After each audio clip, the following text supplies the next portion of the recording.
Pada kesempatan hari ini fokus kajian kita ada di surat Az-Zariyat berkaitan dengan sifat orang-orang bertakwa yang dijanjikan oleh Allah balasan surga dan apa yang diberikan, apa yang diinginkan akan diberikan oleh Allah. Innal muttaqina fi jannatin wa na'im wa uyun akhidhina ma atahum rabbuhum innahum kanu qabla dzalika muhsinin, dan seterusnya sampai mungkin 3-4 ayat. Mudah-mudahan cukup 40 menit untuk membahas masalah ini. Ada satu hadis dari Mu'adz bin Jabal di sebuah peperangan subuh. Mu'adz bin Jabal dan Rasulullah itu saling berdekatan. Kedekatan dengan Nabi dimanfaatkan untuk bertanya. Ini yang sering disindir oleh para ustadz-ustadz kita itu, oleh bapak pimpinan kita itu, warga Muhammadiyah itu, kalau ada orang PP turba turun, itu bukan ilmu yang ditanyakan tapi minta selfie. Kalau sahabat ketika dekat dengan Nabi itu berupaya untuk menggali ilmu dan mendapat arahan apa yang bisa dilakukan. Pada waktu itu Mu'adz bin Jabal bertanya dan meminta, dullani ala amalin yudkhiluni al-jannah wa yub'iduni minan nar. Ya Rasulullah, tunjukkan saya perbuatan amal yang bisa mendekatkan, memasukkan saya ke dalam surga dan menjauhkan dari neraka. Ternyata mudah. Masuk surga itu mudah. Karena barang siapa yang hanya mengerjakan rukun Islam saja sesuai dengan kemampuannya, meskipun tidak sempurna, sudah dijamin masuk surga. Meskipun tidak melaksanakan yang sunnah-sunnah. Karena Nabi mengatakan ya rukun iman, rukun Islam yang 5 itu. Ternyata ungkapan Nabi ini kepada Mu'adz tidak hanya sekali, pernah disampaikan kepada seorang Badui. Tanya kepada Nabi, kewajiban saya dalam Islam itu apa? Dijawablah dengan rukun Islam itu salat 5 waktu, hal alayya ghairuhu, tidak ada yang kecuali tatawwu. Puasa Ramadan, hal alayya ghairuhu, tidak kecuali tatawwu, dan begitu saja, hanya yang wajib. Maka kemudian orang Badui tadi kemudian berkata, wallahi la azidu ala hadza wala anqus. Demi Allah, saya tidak akan menambah dan tidak mengurangi. Setelah pergi, kemudian Nabi mengatakan, aflaha in shadaq atau dakhalal jannata in shadaq. Orang tadi akan masuk surga kalau memang jujur. Tidak nambah, hanya wajib, tapi maksimal dalam melakukan kewajiban itu. Nah, ketika Nabi sudah menjawab Mu'adz semacam itu, Nabi mengatakan gini, hal adulluka ala abwabil khairi. Jadi seakan-akan Nabi itu memberitahu kamu itu tidak akan bisa melakukan yang wajib dengan sempurna kalau tidak ditopang dengan yang sunnah-sunnah. Maka Nabi mengatakan abwabul khairi. Yang dikatakan Nabi ini pintu-pintu kebaikan itu adalah ibadah-ibadah sunnah. Ketika kita terbiasa melakukan ibadah sunnah, maka menjalankan yang wajib itu menjadi biasa dan bisa sempurna. Jadi ketika Mu'adz mengatakan dullani ala amalin yudkhiluni al-jannah wa yubaidu minan nar, itu diikuti dengan ungkapan Nabi ini secara tersirat, Mu'adz, kamu tidak akan bisa maksimal hanya mengandalkan yang wajib saja. Butuh ibadah sunnah. Maka ketika kita ingin melakukan kebaikan dengan maksimal, butuh pintu, butuh kunci. Pintunya itu adalah ibadah-ibadah yang sunnah. Dan yang dikatakan Nabi ini sama dengan yang kita bahas di surat Az-Zariyat ini.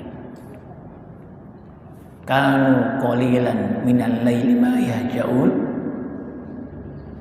wa bil ashari nastaghfirun wa fi amwalihim haqqun lis-sa'ili wal mahrum. Dan ada tambahan 3 ayat lagi setelah itu. Kita lihat dulu hadisnya. Pintu kebaikan yang bisa menopang kita dalam melakukan kewajiban itu apa? Pertama, shadaqatun.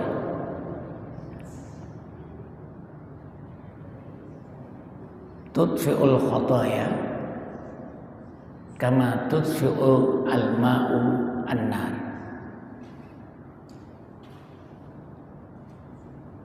Pertama adalah sedekah. Tentunya ini bukan sedekah wajib, tapi sedekah sunnah. Karena kewajibannya sudah disebutkan di rukun Islam.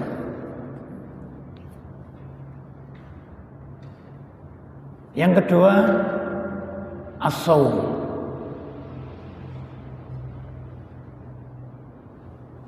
Fa'innahu junnah.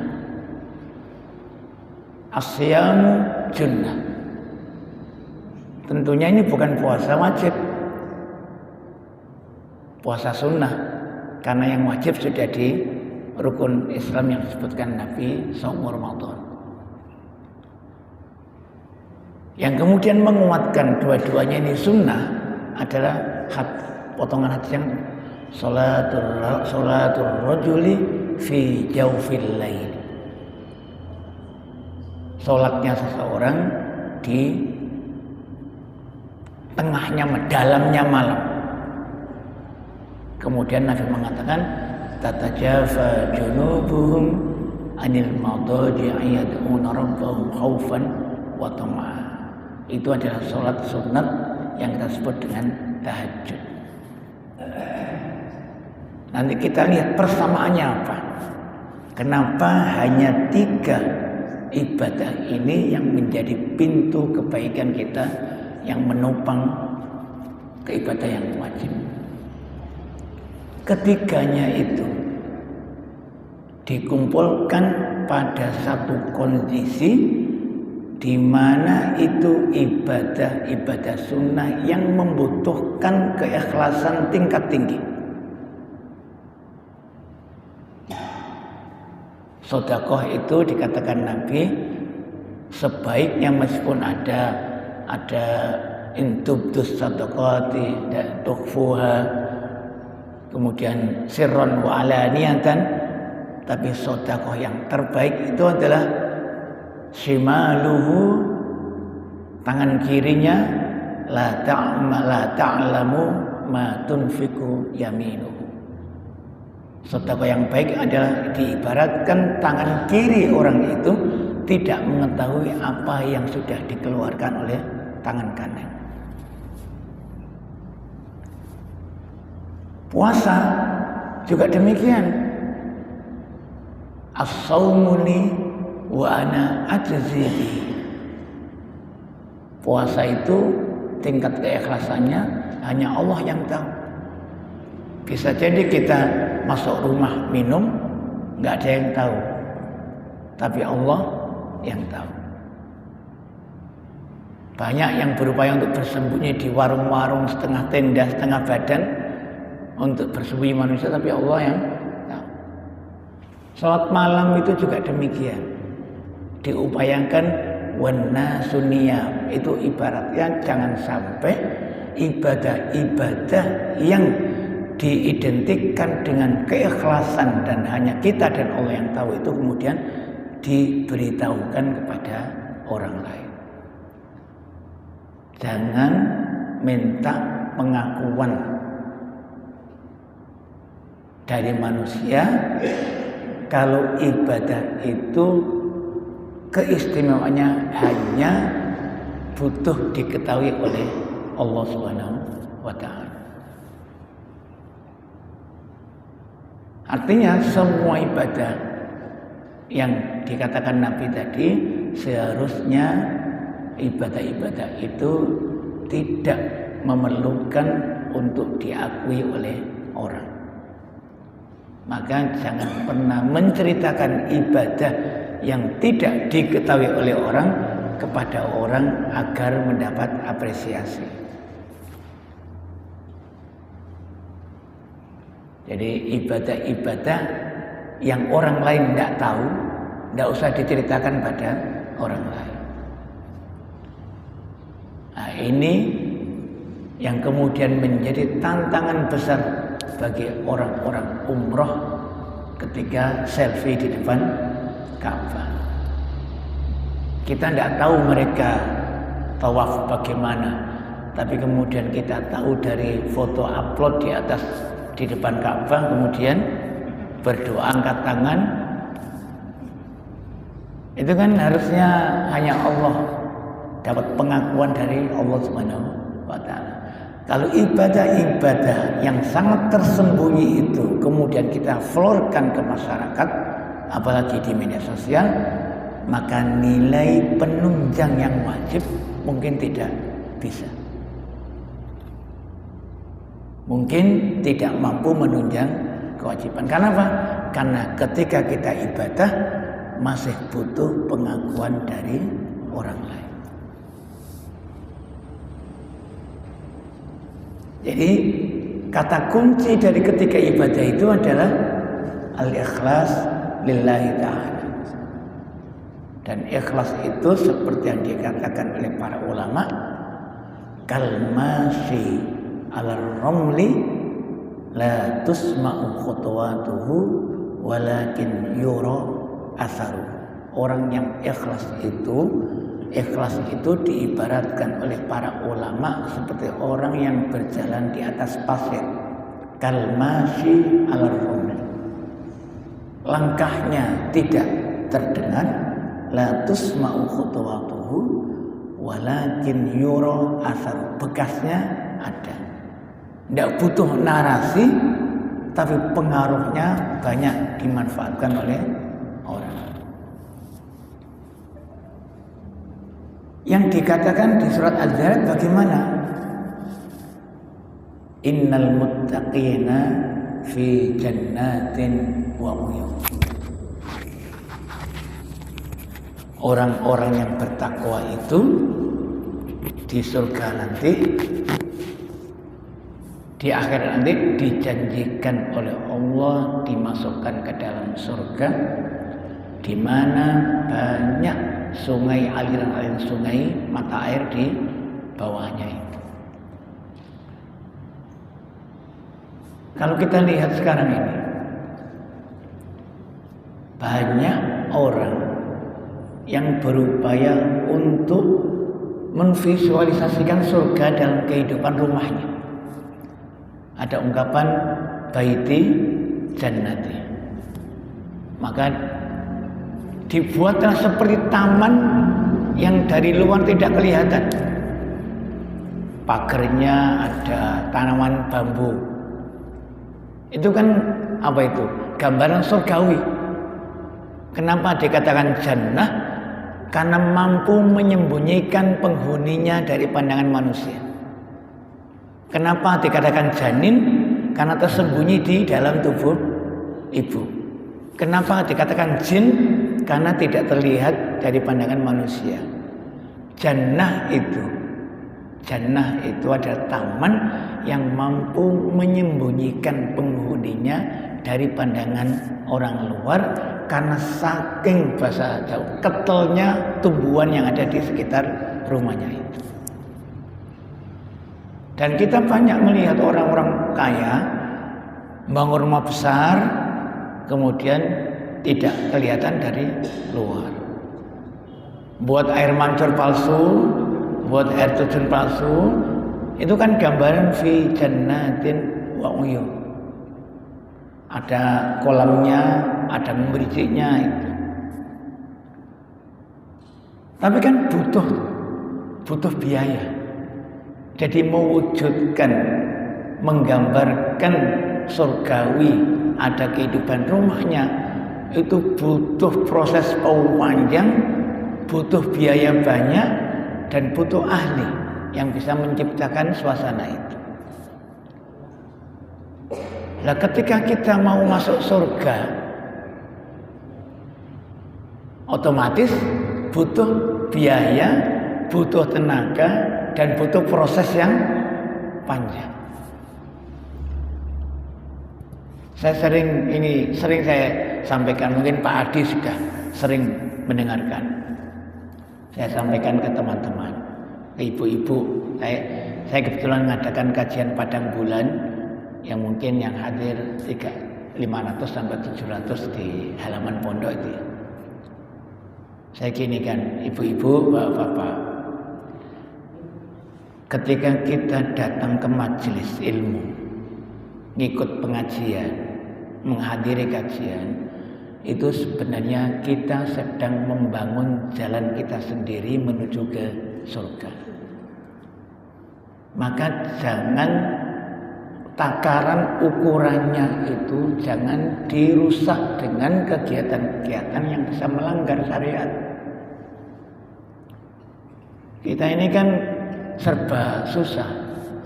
Ketika ingin menarik jamaah, maka kemudian ngajinya ada konser dangdutnya,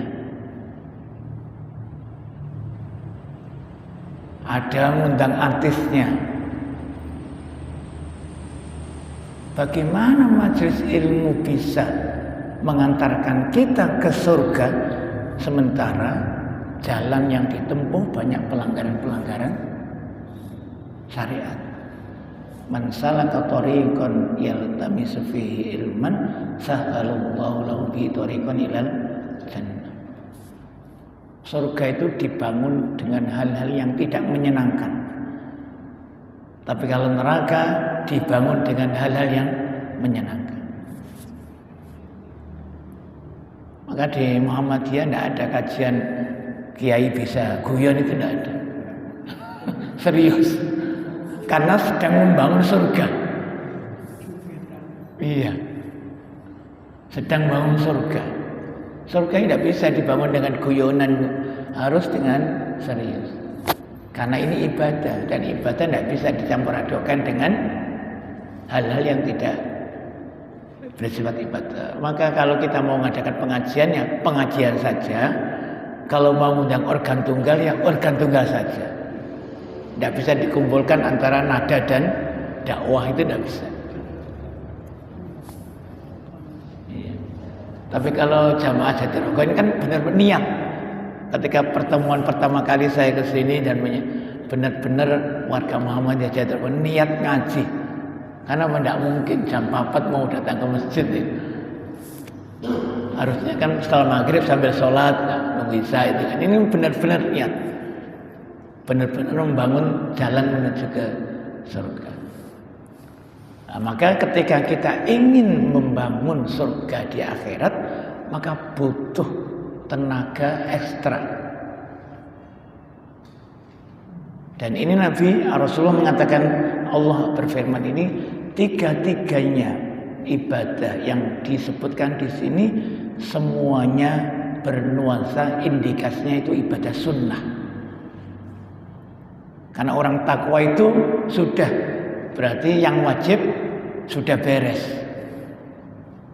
Yang wajib sudah beres, cuma butuh meningkatkan. Ibadah-ibadah sunnah yang mendukung yang bisa dilakukan dengan konsisten itu disebut dengan perilaku ihsan. Innahum kanu qabla dzalika muhsinin. Jadi orang bertakwa yang disediakan gambaran surga semacam itu ketika di dunia itu innahum kanu qabla dzalika muhsinin, adalah orang-orang yang punya prinsip ihsan dalam beribadah. Contohnya apa? Pertama, kanu qalilan minal laili ma yahja'un. Kanu qalilan minal laili ma yahja'un. Ini gambaran para sahabat yang memaksimalkan malam hari untuk sholat malam. Digambarkan tidurnya sedikit, tapi sebenarnya bukan masalah tidur banyak atau tidak, tapi menyempatkan diri untuk sholat malam itu sudah upaya yang luar biasa. Meskipun hanya 10 menit. Jadi membiasakan diri dengan sholat malam meskipun hanya 15 menit sebelum subuh, itu masuk dalam ruang lingkup qumil laila illa qalila nisfahu aw inqus minhu qalil. Kalau kita mengacu kepada surat Al-Isra, wa minal laili fatahajjat bihi nafilatan lak. Al-Quran menggunakan ungkapan min. Min itu sebagian kecil. Wa mimma razaqnahum yunfikun. Zakat kita itu berapa persen? 2,5% saja. Maka 10 menit, 15 menit itu masuk minal laili, selama sebelum subuh.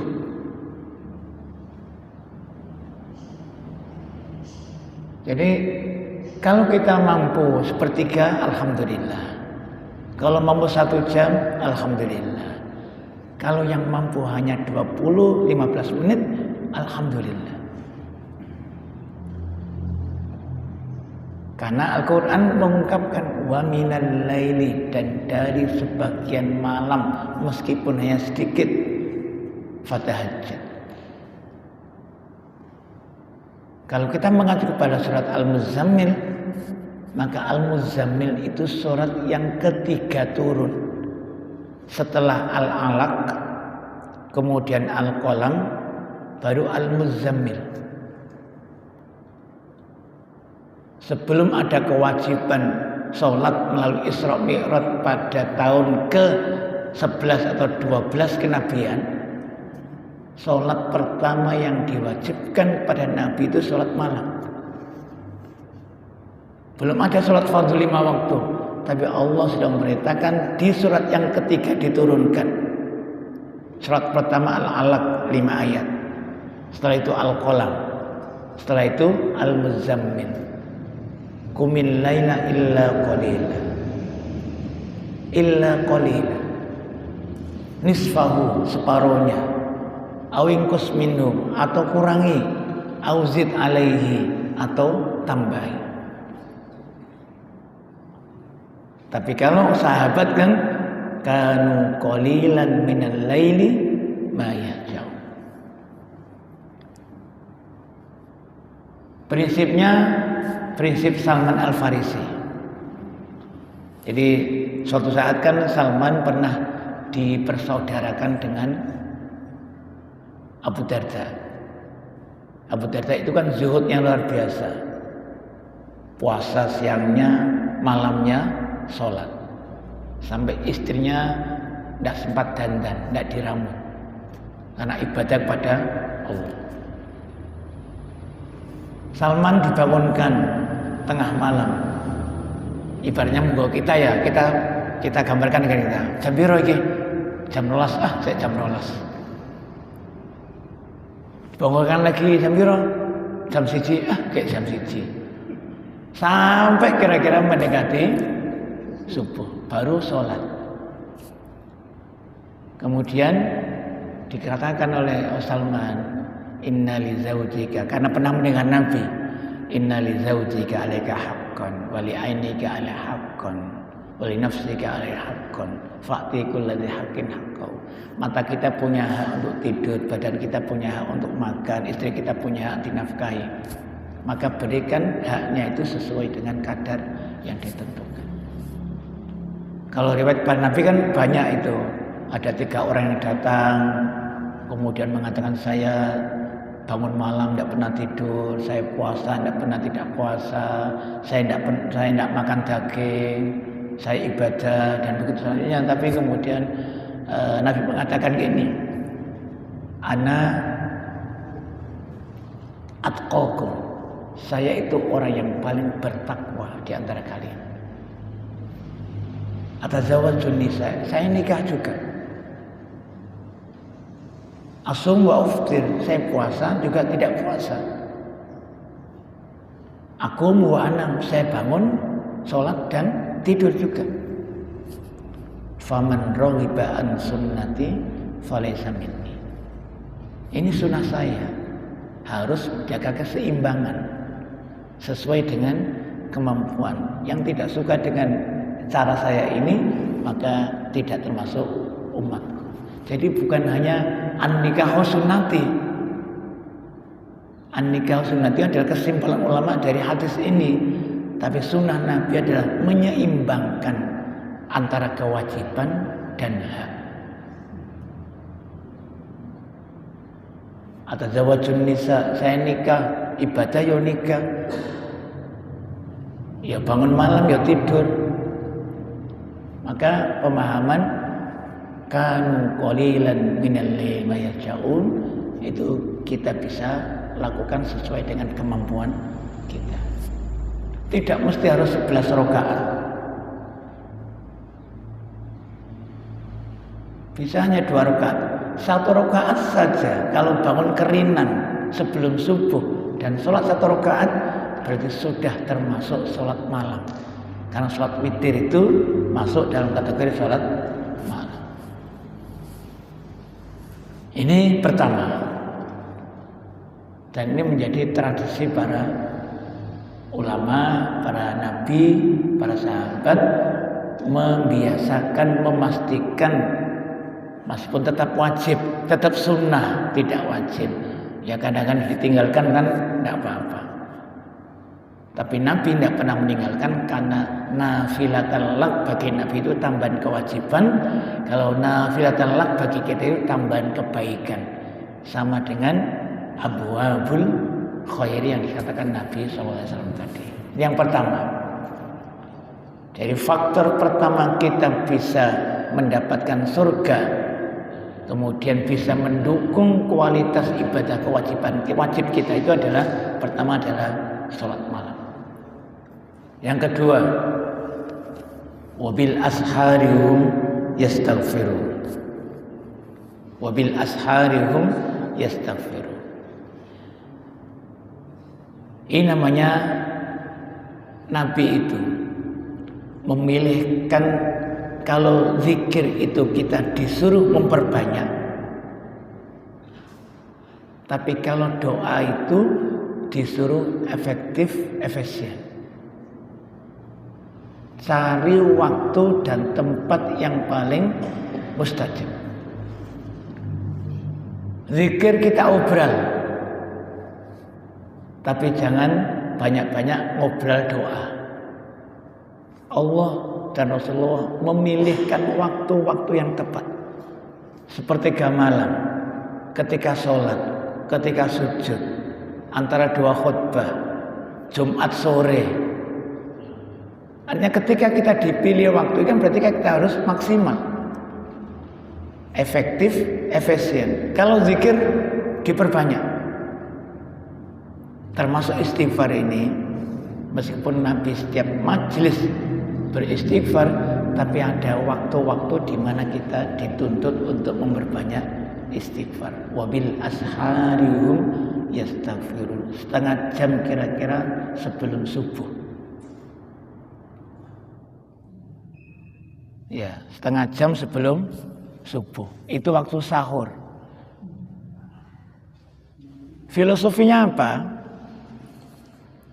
Filosofinya itu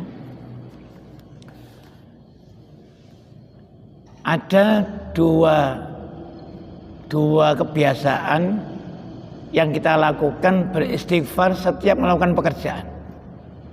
Satu, setelah sholat fardu ada anjuran istighfar 3 kali. Yang kedua, di Al-Quran ini mesti istighfar itu setiap waktu sahur. Setiap waktu sahur. Kenapa kok kita dituntun Nabi untuk beristighfar setelah sholat? Sebagai bentuk pengakuan keterbatasan dan kekurangan kita dalam menjalankan ibadah sholat. Kalau kita tidak istighfar, berarti kita percaya diri sholat kita tidak kurang. Itu falsafah yang disimpulkan oleh para ulama. Kenapa Nabi menyuruh kita beristighfar setelah sholat? Karena itu sebagai bentuk pengakuan bahwa sholat kita tidak sempurna, maka butuh pengakuan keterbatasan itu. Kenapa kok istighfar setelah waktu sahur? Sebagai bentuk pengakuan keterbatasan ibadah sehari, dan ulama-ulama mengatakan sebagai bentuk keterbatasan lalai dalam memanfaatkan waktu malam untuk sholat. Jadi istighfar itu kenapa para ulama, para sahabat itu beristighfar waktu sahur? Pertama, pengakuan keterbatasan ibadah satu hari, karena besoknya subuh mulai hari baru. Yang kedua, pengakuan keterbatasan tidak maksimal memanfaatkan malam untuk sholat malam. Ini sifat orang-orang muhsin yang dijanjikan Allah dengan surga yang semacam itu. Istighfar itu tidak mungkin dikabulkan Allah tanpa dua hal. Sebagaimana disampaikan oleh Ibnu Qayyim al-Jauziyah. Mutala'atu aibin nafsi, musyahadatul minnah wa mutala'atu aibin nafsi. Ketika kita beristighfar itu berarti mengakui bahwa Allah Maha Pengampun dengan segala kemuliaannya, dan kita mengakui keterbatasan diri kita. Tanpa dua ini maka istighfar kita tidak akan bermanfaat. Ini yang kedua. Yang ketiga, ibadah sunnah yang ketiga itu adalah wa fi amwalihim haqqun lis-sa'ili wal mahrum. Bukan di ayat yang lain, wa fi amwalihim haqqun ma'lum. Kalau ayat mengatakan haqqun ma'lum, itu berarti zakat. Karena ada 2,5%, 5%, 10% itu. Tapi kalau ini tidak ada sifatnya maklum. Wa fi amwalihim haqqun. Wa fi amwalihim haqqun. Berarti ini adalah kebaikan-kebaikan di luar kewajiban zakat. Bentuk sedekah, berbentuk infak, nafkah, berbentuk amal jariyah, berbentuk hadiah, berbentuk hibah dan segala macam kebaikan-kebaikan yang lain. Jadi di Al-Quran sifat orang muttaqin, mukmin itu ada dua terkait dengan ayat ini. Pertama, kalau tidak salah di surat Al-Ma'arij, wa fi amwalihim haqqun ma'lum lis-sa'ili wal mahrum. Di harta mereka ada hak yang sudah ditentukan. Di sini fi amwalihim haqqun lis-sa'ili wal mahrum. Di luar kewajiban zakat, orang-orang muttaqin yang berlaku ihsan itu mengeluarkan juga dalam bentuk-bentuk yang lain. Ketiga-tiganya ini digabung dengan hadis tadi itu punya kesamaan. Kesamaannya ada pada keikhlasan tingkat tinggi, tidak butuh pengakuan orang. Kalau ibadah kita tidak diketahui orang, tidak usah diberitahukan. Cukup kita dapat pengakuan dari Allah Subhanahu wa Ta'ala. Kalau itu kita lakukan, kita jaga privasi ibadah kita, berarti kita sudah berihsan. Dan berihsan itu berarti innal muttaqina 'inda rabbihim jannat fi innal muttaqina fi jannatin wa 'uyun akhidhina ma atahum rabbuhum. Mau apa saja akan diberikan oleh Allah Subhanahu wa Ta'ala. Itu tiga ibadah sama. Jadi ibadah-ibadah yang sudah kita lakukan dan tidak diketahui orang, tidak butuh kita mendapatkan pengakuan dan apresiasi dari orang. Cukup Allah yang mengapresiasi dengan balasannya sendiri. Kalau kemudian kita hubungkan dengan salah satu ayat yang tadi saya bahas di rumah sakit bersama karyawan, ketika ayat pertama Al-Alaq, ayat kedua Al-Qalam, surat ketiga Al-Muzammil, surat keempat yang diturunkan Nabi itu ada Al-Muddatsir. Dan Al-Muddatsir itu mencakup semuanya. Salah satu ayatnya itu wala tamnun tastaksir. Salah satu ayatnya itu wala tamnun tastaksir.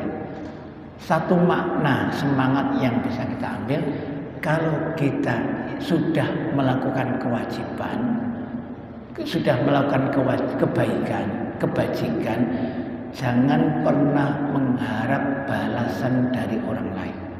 Atau tidak boleh kita ingin mendapat pengakuan dari orang lain. Berarti itu sudah menyalahi prinsip keikhlasan yang ditanamkan oleh para nabi dan para sahabat.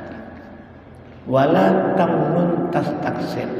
Ini kan kalau kemudian kita bawa itu kan, kalau sudah memberi, tidak usah undat-undat, tidak usah ngungkit-ngungkit.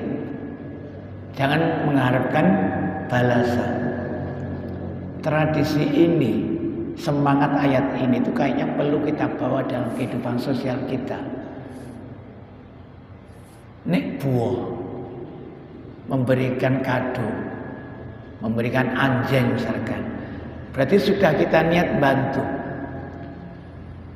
Nek saya arep-arep seumben aku ndek gawe, kemudian ingin dapat balasan yang serupa, maka sering saya sampaikan itu sama saja kita ini minjami orang 100.000, minta kembalian 150.000. Jadi prinsip keikhlasan itu sebenarnya sama dengan salah satu ayat di surat Ad-Dahr, innama nut'imukum liwajhillah la nuridu minkum jazaan wala syukur. Saya ini memberi makan itu murni lillahi ta'ala, tidak butuh balasan, tidak butuh ucapan terima kasih. Sekedar doa saja berarti sudah merusak nilai keikhlasan kita dalam bersedekah. Ini sedekah dari keluarga saya, mohon didoakan mudah-mudahan sehat semuanya, lancar. Itu merusak nilai sedekah yang ada di surat Ad-Dahr itu. Biarkanlah kita sedekah seakan-akan tidak terjadi apa-apa. Itu mengapa amil itu menjadi bagian penting dalam zakat dan dapat zakat. Karena ketika orang kaya mengeluarkan zakatnya langsung kepada orang fakir, pasti ada perasaan dari fakir ingin balas budi dan hormat pada orang kaya. Dan orang kaya meskipun seikhlas apapun, ketika tahu yang diberi, minimal suatu saat akan mengambil manfaat dari orang itu. Tapi ketika sudah dipotong dari amilnya, maka yang membagi itu amil. Yang miskin tidak tahu siapa yang memberi, yang kaya tidak tahu siapa yang diberi. Sehingga perasaan tuntutan ingin mendapatkan balas budi atau membalas budi itu sudah diputus oleh amil itu. Bayarkan zakat melalui amil, lagi semua ada mobilnya di sini. Mudah-mudahan itu menjadi sarana kita untuk ikhlas dalam mengeluarkan zakat. Tidak la narju minkum jazaan wala syukur, la nuridu minkum jazaan wala syukur. 3 ibadah inilah yang kemudian bisa menopang kebaikan-kebaikan yang kita lakukan, terutama terkait dengan ibadah-ibadah yang wajib. 1 menit masih ada 3 ayat lagi sebenarnya, yang kemudian itu juga menjadi konsekuensi. Wa fil ardi ayatun lil muqinin wa fi anfusikum afala tubsirun wa fis samaa'i rizqukum wa ma tu'adun. Ketiga ini ada konsekuensi dari ibadah-ibadah sunnah yang kita lakukan, punya pengaruh. Pengaruh atasnya itu menopang, memperbaiki kualitas ibadah wajibnya.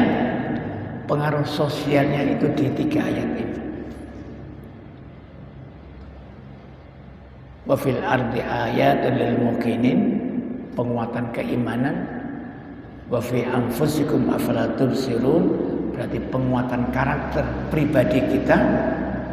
Wa fil ardi wa fis samaa'i rizqukum wa ma tu'adun. Ini terkait dengan keyakinan kita, tawakal kita kepada Allah, bahwa Allah yang menjamin rizki dan kehidupan kita.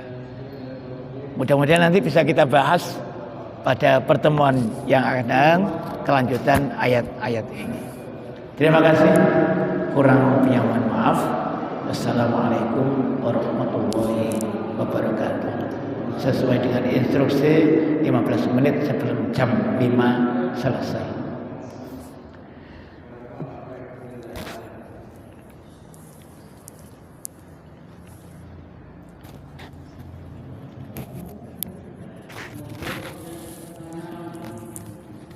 Ada dialog?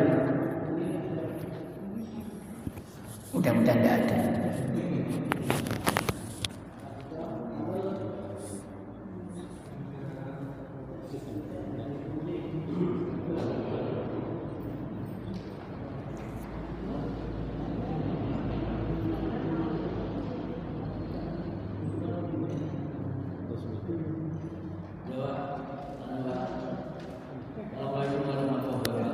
Waalaikumsalam warahmatullahi wabarakatuh. Untuk sholat duha Pak, itu untuk Rasulullah itu kalau melaksanakan itu 4 rakaat 2 salam. Tapi saya pernah mendengarkan dari ceramah seorang kiai mengatakan bahwa sholat duha itu kalau bisa 12 rakaat, karena di situ hadisnya akan dibangunkan rumah di surga. Nah ini yang saya tanyakan, apakah Rasulullah itu memang positif 4 atau memang tidak kemestian? Yang kedua, kalau melebihi dari Rasulullah, apakah itu termasuk kategori bid'ah atau tidak? Nggih, Terima nggih. kasih. Assalamualaikum warahmatullahi wabarakatuh. Nggih. Saya berbicara sholat sunat malam dulu ya, nanti baru sholat duha. Ya sholat duha ya tadi. Nggih. Nabi itu sholat sunat itu tidak hanya sekali, berkali-kali. Tidak hanya di satu tempat, tapi di berbagai tempat. Tapi yang jelas kalau kita mengacu kepada hadisnya Aisyah tentang sholat malam, itu makana yazidu, tidak pernah lebih, tapi pernah kurang. Nah, ini yang kemudian perlu dipahami. Makana yazidu, tidak pernah lebih, tapi pernah kurang. Karena ya juga macam-macam. Kadang 2 rakaat, kadang 4 rakaat, kadang 8 rakaat, pernah 7 rakaat, dengan penafsiran-penafsiran yang berbeda. Artinya sholat sunatnya Nabi itu dilakukan berkali-kali dengan model bermacam-macam. Sehingga ketika ada ulama yang menafsirkan hadis, mensyarah hadis sholatul laili masna masna, maka kemudian ditafsiri tidak ada batasan sampai seberapa banyak pun. Maka kalau ditafsirkannya 23 atau 33, itu sebenarnya tidak ada landasannya dari Nabi. Cuma itu penafsiran sholatul laili masna masna, sholat malam 2-2, kalau takut subuh 1 rakaat. Maka kemudian itu yang kemudian difahami oleh beberapa ulama. Yang pertama. Yang kedua, dibanding dengan hadis Aisyah itu fi'liyah, Aisyah yang menceritakan. Tapi qauliyah itu Nabi mengatakan. Dalam usul fikih, qauliyah itu lebih kuat daripada fi'liyah. Nah, gitu ya. Tapi Nabi tidak membatasi. Tidak ada batasannya sholat. Nah, tapi kalau pakai hadis Aisyah hanya 11 rakaat. Makana yazidu. Mungkin kemudian dikumpulkan, Nabi itu tidak hanya sholat malam di rumahnya Aisyah, karena kadang nginep di Maimunah, kadang nginep di rumahnya ini, dan mungkin caranya berbeda. Dengan demikian, perbedaan jumlah rakaat jangan sampai dijadikan menjadi masalah besar yang kemudian kita membuat malas dalam sholat. Gitu ya. Karena meskipun ada sholat malam, nanti ada namanya sholat sunat mutlak. Ada sholat sunat ketika zikir ingat Allah, sholat, dan begitu selanjutnya. Begitu pula dengan sholat duha. Sholat duha, jumlah rakaatnya itu tidak, saya kira tidak makhdhah. Maka bisa 8 yang umum, ada yang mengatakan yang bisa 12. Kalau mau nambah lagi ya dipersilakan. Tapi caranya jangan sampai tidak sesuai dengan cara sholat. Kalau fardu kan sudah jelas, fardu 4, zuhur 4, tidak bisa ditambah. Asar 4, tidak bisa ditambah. Selain itu, selama kita ingin ingat Allah dengan sholat, maka sholatlah. Maka dalam kajian fikih namanya sholat sunat mutlaqah. Sholat sunat mutlaqah. Ketika kita ingat, kan aqimis sholata li dzikri, kerjakan sholat karena ingat saya. Sedangkan perintah zikir wadhkurullah dzikron katsiran. Salah satu bentuk zikir kita kepada Allah adalah dengan sholat sunnah. Maka lakukan yang terbaik yang bisa kita lakukan. Tapi perlu diingat, al-ibratu bittiba'is sunnah la bikasratil ibadah.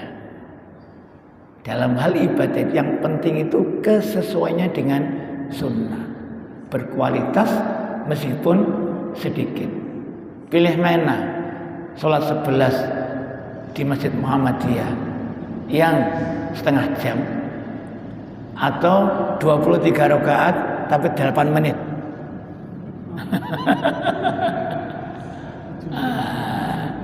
Gitu ya. Jadi 8, 12 tidak perlu diperdebatkan karena di kajian fikih ada. Tapi kalau 18, 8 rakaat atau 2 rakaat saja, 4 rakaat saja, tapi berkualitas dan tidak mengganggu ibadah bentuk yang lain, maka 4 rakaat itu jauh lebih baik daripada 12 rakaat. Misalkan istirahat kantor itu hanya setengah jam, buru 12 rakaat tapi julid-julid, karena hanya 11 atau setengah jam, 12 rakaat sholat duha itu butuh waktu, kemudian bacaannya pendek-pendek. Jauh lebih baik hanya 2 rakaat, 4 rakaat, tapi tumakninah bisa menghayati. Kadang-kadang kita masuk pada perdebatan yang tidak substansial, energi kita habis di situ, tapi kita melupakan yang substansial. Maka sholat sunat, kalau itu masuk dalam uzkurullah dzikr hasanah, sebanyak apapun sholat sunat belum mampu mencukupi ingat kita kepada Allah. Tapi al-ibratu bittiba'is sunnah la bikasratil ibadah. Lakukan yang minimalis tapi terbaik daripada boros tapi tidak terbaik. Mudah-mudahan ini bisa. Jadi yang 8 rakaat saja, yang 8 rakaat saja, yang minimalis tapi maksimal. 8 rakaat tidak diperdebatkan. 2 rakaat, 12 rakaat diperdebatkan.